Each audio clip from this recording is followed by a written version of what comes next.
Terça-feira de Champions League, tá? E jogos assim sensacionais. É o caso de Benfica contra o Real Madrid, o jogo que foi o confronto do último jogo da fase de liga, que acabou classificando o Benfica no último lance e acabou fazendo com que o Real Madrid fosse disputar esse mata-mata, né, para ir para as oitavas de finais e não se classificar direto para as oitavas. É um jogo que, cara, a tendência, o Real Madrid é favorito, óbvio, mas vai ser um jogo duro, eu acredito, tá, pro Real Madrid. Eu acho que vai ser um jogo muito duro. O Mourinho, ele sabe mobilizar a equipe dele para esse tipo de jogo. Ele sabe criar um bloco defensivo muito forte. E o Benfica é um time que contra-ataca muito bem, que aproveita muito bem esses espaços e soube aproveitar contra o Real Madrid nesse jogo de fase de liga. Só que aqui é outra parada, que é mata-mata, irmão. É outra parada. Tem outros jogos também, obviamente, muito importantes da Champions, né? Galatasaray contra a Juventus, Borussia Dortmund contra a Atalanta e Mônaco contra o PSG. Eu vou analisar todos eles aqui para vocês e te direcionar da melhor forma. Já curte o vídeo, se inscreve aqui no canal que o bicho vai pegar, tá? Vamos para simbora. Começou a fase decisiva mata-mata da Champions. Começando com esse jogo entre o Mônaco e o PSG, é um jogo que o favoritismo poderia estar maior para o PSG, porque tem um time muito superior do que o Mônaco em todos os aspectos do campo, né? Defensivamente, ofensivamente, em todos os setores o PSG é melhor. É o atual campeão da Champions, é o atual campeão do francês, mas é um campeão que vive um momento ruim na temporada. E ruim, um momento ruim, principalmente na fase ofensiva, né? O time cria muitas oportunidades, mas não consegue transformar essas oportunidades em gols. Os caras estão falhando demais na finalização das jogadas. Em contrapartida também, é um time que está sofrendo com transições. Então, o PSG é favorito para esse jogo, tá aqui na minha lista de favoritos, mas eu não recomendo apostar na vitória dele no pré-jogo. Se for trabalhar no pré-jogo aqui com o PSG, utiliza o empate anula para ser utilizado em uma dupla, que é a melhor opção, tá? Não recomendo utilizar a vitória do PSG, recomendo proteger em caso de empate. É óbvio que para esse jogo, os jogadores do PSG vão entrar muito mais mobilizados do que se fosse no jogo de campeonato francês, né? Os caras sabem da importância dessa vitória, né, de sair na frente, e da importância desse jogo, ainda mais sendo um clássico francês, né? Não é um clássico muito forte, porque Mônaco também não é um time muito torcida, aquele time muito tradicional de torcida muito forte, né? A rivalidade é mais do PSG com o Marselha, do PSG com o Lyon. O Mônaco não é aquele caldeirão, né? Aquela torcida fervorosa, né? Diferente desses outros times que eu citei. Mas acaba sendo um clássico francês e, na minha opinião, o PSG é favorito, mas pelo momento, né, ofensivo do time, no pré-jogo, se for trabalhar, utiliza o empate anula. Outras opções que eu gosto aqui de trabalhar é as finalizações no gol do PSG, para fazer pelo menos 4 finalizações no gol. É um time que, como eu falei, cria muitas oportunidades, né? Só tá pecando mesmo em fazer o gol, em finalizar melhor para fazer o gol, mas acaba tendo um volume de jogo muito grande, ainda mais enfrentando uma equipe inferior. O Mônaco deve jogar em transição, deve jogar no contra-ataque, não deve bater de frente com o PSG, porque se der espaço para esses caras têm uma velocidade absurda para chegar até o gol. Então, para o PSG dar 3, 4 finalizações no gol, para fazer 3 escanteios, é uma boa também, são bons mercados. E um jogador que está crescendo muito nesse período ruim do PSG, né, mas que está crescendo muito, que está mostrando que está querendo, é o Dembélé, nesse momento da temporada. Então dá para trabalhar também para o Dembélé dar um chute no gol, tá? É uma boa. Para o João Neves fazer um desarme também, é uma boa. São alguns mercados que dá para você trabalhar nesse confronto aqui de PSG e Mônaco, beleza? Borussia Dortmund contra a Atalanta. Esse aqui já é um jogo mais equilibrado, né? E de todos os confrontos aqui desses 4 jogos que eu vou falar para vocês, para mim é o mais equilibrado mesmo.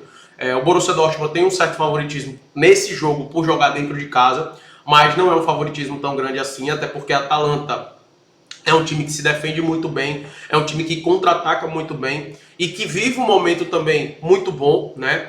São inúmeros jogos aqui, ó, sem perder. A última derrota foi do São Geloese, né, fora de casa. Aí teve a derrota para o Bilbao, as 2 na Champions League, mas a Atalanta já estava classificada, né, nesse período. Fora isso, todos os outros jogos venceu ou empatou. Se classificou, tá fazendo um bom campeonato italiano e se classificou na Copa da Itália. né, eliminando a Juventus por 3-0, eliminou a Juventus por 3-0, tá? É um time muito competitivo e que sabe aproveitar essas transições. Do outro lado está um Borussia Dortmund que também está muito bem, né? Teve só derrotas na Champions League, assim como a Atalanta já estava classificado, mas acabou perdendo para o Tottenham e para a Inter de Milão, os 2 jogos por 2-0, mas no campeonato alemão está muito bem, vem numa sequência muito forte de vitórias, e tem tudo também para fazer um grande jogo aqui. Cara, não dá para apostar aqui em resultado, né? Por isso que se for trabalhar esses mercados é no ao vivo. Mas o que dá para trabalhar aqui é no mercado favorável a chute a gol do Borussia Dortmund, né? Para o Borussia Dortmund dar 3 chutes a gols e fazer 3 escanteios, eu vejo com bons olhos, porque eu vejo a Atalanta nesse jogo fora de casa mais recuada, no bloco baixo, explorando os contra-ataques. E jogando pelo empate mesmo para levar essa decisão para dentro de casa. E o Borussia sabe da importância de fazer um bom resultado dentro de casa. Então eu vejo o jogo realmente de ataque contra a defesa. Por isso que esses mercados de escanteio, chute a gol, eu vejo que o Borussia Dortmund deve dominar. Inclusive no ao vivo eu estaria de olho no mercado de escanteios favorável ao Borussia Dortmund. Mas no pré-jogo dá para utilizar esse mercado que eu falei para o Borussia dar 3 chutes no gol, para fazer 3 escanteios para você utilizar em uma dupla, tá? É bem interessante esse mercado aqui. E olho no mercado de escanteios favoráveis ao Borussia Dortmund no ao vivo. E os outros 2 jogos que teremos, um deles é o Galatasaray contra a Juventus. Também um jogo que a Juventus é a favorita para se classificar, mas esse jogo eu acredito que vai ser um jogo muito difícil, porque o Galatasaray em casa tem o apoio da sua torcida, que a gente sabe que faz diferença. É um time também muito bem treinado ofensivamente, né? É um time forte ofensivamente, que tem boas peças ofensivas, mas a gente sabe que defensivamente é um time que deixa a desejar, né? É um time que sofre muitos gols, que é esse time do Galatasaray. Quando a gente olha os últimos jogos do Galatasaray, você vê a quantidade de gols marcados é bem alta, né? 5-1, 3-0, 3-1, 4-0, isso no campeonato turco, obviamente. Aí teve a derrota pro City de 2-0, aí ó, 3-1, 1-1 com o Atlético de Madrid. A maioria dos jogos realmente assim, com gols, né? E bastante gols. E a Juventus também nessa temporada tem adotado um perfil, uma forma de jogar bem ofensiva. Inclusive, junto com a Inter de Milão, são os melhores ataques do italiano, né? Eles se enfrentaram agora e foi um 3-2 para a Inter. Né? Contra a Lazio foi um 2-2, contra a Atalanta perdeu de 3-0. Aí 4-1 com o Parma, teve o 0-0 com o Mônaco, 3-0 para cima do Napoli, 2-0 para cima do Benfica, 1-0, 5-0 para cima do Cremonese, 3-0 para cima da Sassuolo. Você percebe que é um time da Juventus bem ofensivo e que está marcando muitos gols.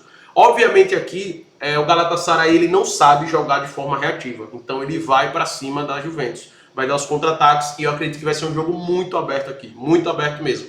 Qual é o mercado que eu gosto aqui? O mercado de gols. O mais de 1,5 é o mercado que eu gosto para esse confronto. Tá? O mais de 1,5. Assim também, com mais de 1,5, eu gosto desse confronto entre Benfica e Real Madrid. Por quê? O Real Madrid a gente sabe que é muito ofensivo, né? Independente de onde vai jogar, independente do adversário que vai enfrentar, principalmente um adversário, entre aspas, inferior, o Real Madrid tende a propor jogo que eu digo, a agredir o adversário, né? A ir para cima do adversário. Porém, a defesa do Real Madrid tem sofrido bastante com as transições rápidas dos adversários, né? É assim na La Liga, é assim na Champions League, foi assim na Champions League. Inclusive foi assim contra o Benfica, né? O Benfica foi 4-2 o jogo para o Benfica. Esse último gol foi o que classificou o Benfica. Mas, cara, se você olhar, o Benfica marcou 4 gols, mas teve muito mais chances do que o Real Madrid, né? Poderia até ter marcado mais gols. O Courtois nesse jogo aqui, recente agora, o Courtois fez pelo menos 2 defesas assim que você olha e fala, meu irmão, absurdo, esse cara é o melhor goleiro do mundo atualmente. Né? É um goleiro absurdo. Salvou o Real Madrid de ter tomado mais. Porém, o Real Madrid também teve chance de marcar mais e marcou 2 gols. Né? Foi um jogo bem dinâmico, bem aberto.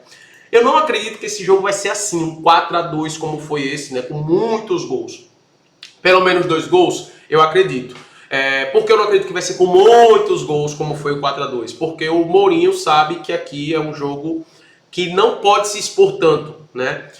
Então, por exemplo, eu vejo um Benfica num bloco baixo explorando os contra-ataques, né? Eu acredito que o Mourinho vai fazer aquela retrancazinha legal.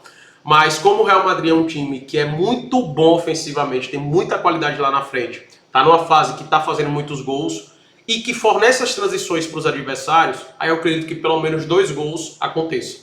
tá? Acredito que pelo menos 2 gols aconteça. Outro mercado que eu gosto bastante aqui é pro Mbappé dar um chute no gol, pro Carreiras fazer um desarme, pro Real Madrid dar 3 chutes no gol, para ter pelo menos 3 escanteios. São mercados que eu gosto aqui para esse confronto, beleza? Justamente porque eu acredito que o Benfica vai ficar no bloco baixo. Então é isso, tá? Espero ter te ajudado aqui com esse vídeo, com essas opções de aposta para pré-jogo. Estarei também ligado aqui no ao vivo. Eu sei que é carnaval, mas é Champions League, então a prioridade é Champions League, é trabalhar, é fazer dinheiro, e é isso que nós vamos fazer. Curte o vídeo, se inscreve no canal, vamos para cima.